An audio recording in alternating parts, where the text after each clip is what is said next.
Wassily Kandinsky. Kandinsky was a Russian artist, born in 1866. He grew up in Odessa then, where he enjoyed music, and he loved to play the piano and the cello. He is well known for his quote that everything starts with a dot.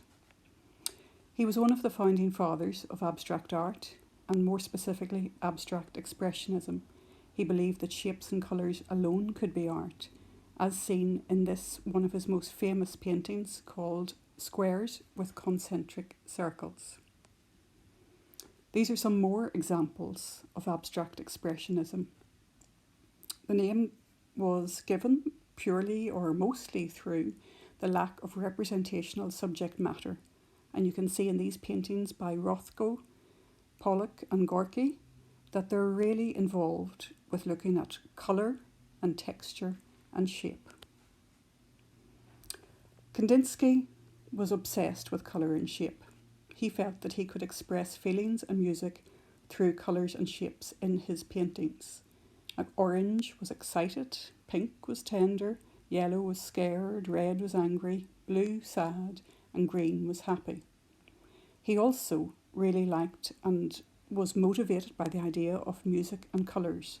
For example, he thought that yellow had the crisp sound of a brass trumpet, and that certain colours placed together could harmonise like chords on a piano. These are some examples of Kandinsky's work. As you can see, they're just full of shapes and colour. He was known for painting only when he was listening to music.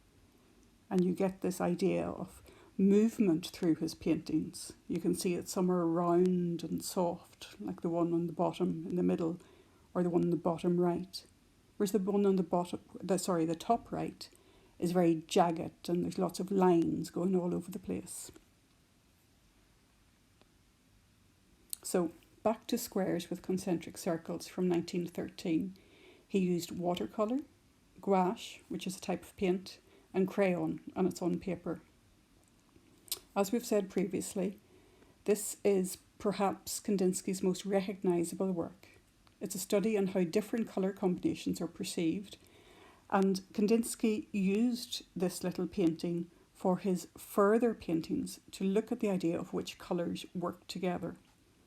Now, what we want you to do is we would like you to make a copy of this painting, ideally on good drawing paper.